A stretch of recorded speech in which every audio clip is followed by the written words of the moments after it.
পান কায়ো সুপারি কায়ো পান কায়ো সুপারি কায়ো ও মাইয়া জর্দা কায়ো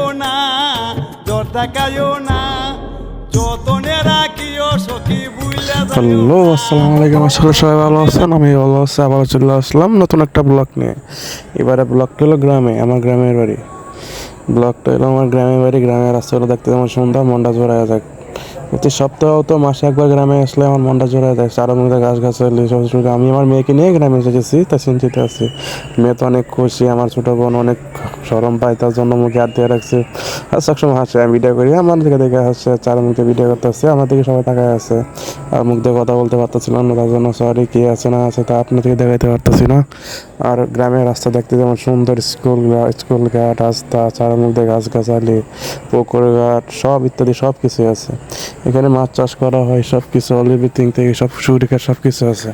আর এখানে আসলে আমার মনটা ভালো হয়ে যায়। রাস্তার মাঝখানে টং দোকান প্লাস টং ঘর, আর এরই মাঝখানে মুরগির ফার্ম, রোজার এগুলোর সাথে মিশে গেলে মনটা অনেক জোড়া আছে।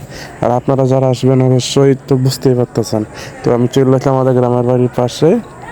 আর আমি দেখতে পাচ্ছেন আমাদের তো দেখাচ্ছি না। আর আমি আমার ছোটো বোন আমার মেয়ে একসাথে যাইতেছি রাস্তা দিয়ে। আমি যখন যে ব্লগ করি আর ভাবতেছি এই ব্লগটা কেন ছাড়বো, তো এই ব্লগটা করলাম।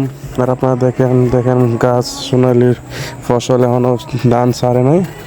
তো ধান ছাড়া তখন তো ওয়েট করতে পারবো না, তাই জেনে পারছি না ভিডিও করছি, জোর থেকে জুম করে ভিডিও করলাম। দেখেন কৃষকরা কেমনি কাজ করে, আর যারা কাজে অনেক মনোযোগিতা হয়।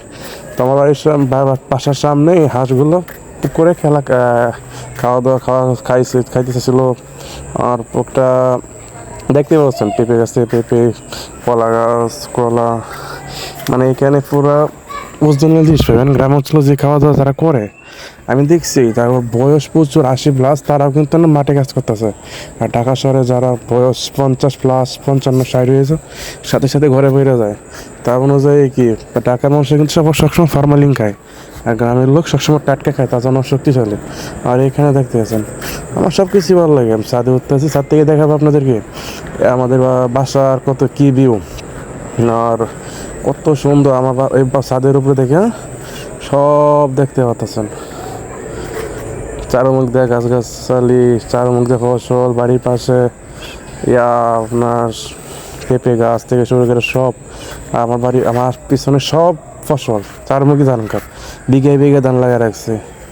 বিকেল টাইম তো বলো অনেক খেলাধুলা করতে আসছে, আর আমি এদিক দিয়ে ভিডিও করি, কিন্তু খেলাধুলা কিন্তু যাই নাই।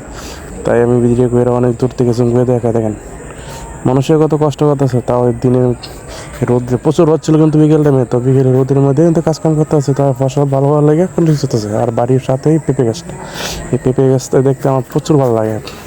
পেঁপে এক থেকে শুরু করে উঠছে যে অনেক সুন্দরভাবে উঠছে, মনটা জয় যায়, কিছু করার নাই। আপনারা যদি না দেখলে বুঝবেন না আর কি। দেখেন না কত জুম করছে, কত ক্লিয়ারলি দেখা যায়, মানে ওজনলি মনটা চাকরি চলে যায় আবারও। আর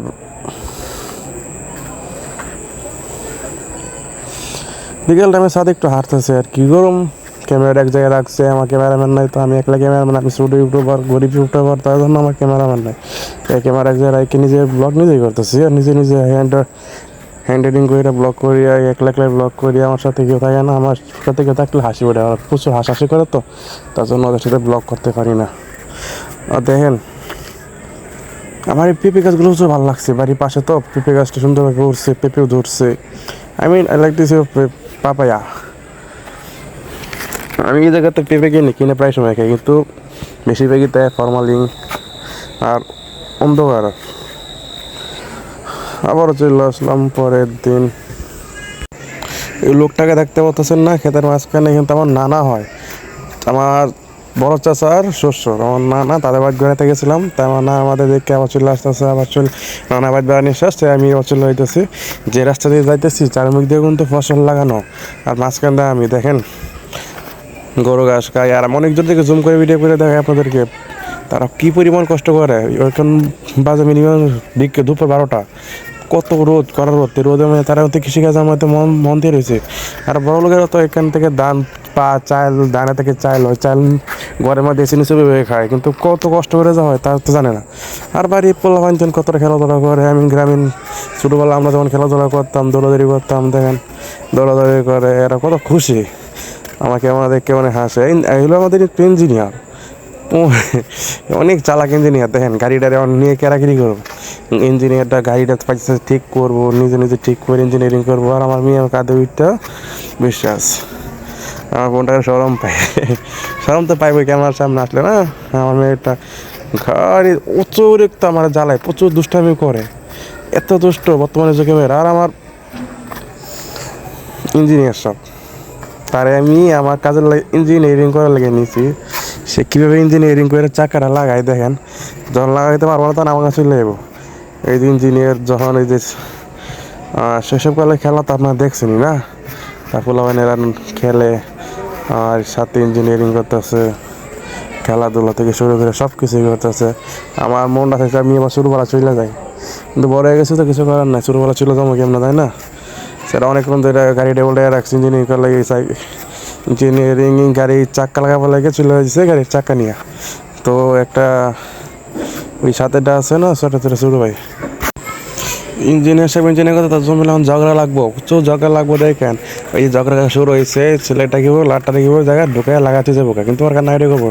তো কিছুক্ষণ পরে দেখলাম সেই ছোটোবেলার খেলা, আমি এই খেলাগুলো প্রচুর খেলতাম। মাটি দিয়ে ডেক বানায় এরা ছোটো ছোটো পাতলা রান্না বান্না করতাম বন্ধুদের নিয়ে, ছোটোবেলা কত হ্যাপিনেস। এগুলো দিনগুলো হারাই গেছে, বড় হয়ে গেছে, টেনশন বেড়ে গেছে, বিয়ে করছে, সংসার করতে হচ্ছে। এদিকে সারাদিন এই সংসার করতে করতে, সারাদিন সংসারে খেলা খেলতে খেলতে এসব খেলা সব ভুলে গেছে। আমার বোন ক্যামেরার সামনে আসতেছে না, প্রচুর সরম পা, দেখেন রাগারিয়া করে, আমার মেয়ের এনে চলে গেছে। দেখেন আবারও দেখাইলাম বাড়ির সেই পেঁপে গাছটি, বাড়ি কত কাজ দিয়েছে, একদম ধীরে সাইডে একদম গাছ লাগানো হয়েছে, চার মুখ দিয়ে সুন্দরভাবে গাছগুলো হয়েছে। আর সেই ইঞ্জিনিয়ার সব শুয়ে টুয়ে সবভাবে কত চেষ্টা করতে হচ্ছে গাড়িটা ঠিক করার লাগে, কিন্তু পারতেছে না। কী করবো, বেচারা মানুষ অনেক কষ্ট করতেছে, কেউ তারে সাহায্য করে না। তো আল্লাহ হাফেজ, ভালো দেখেন, সবাই সাবস্ক্রাইব করেন।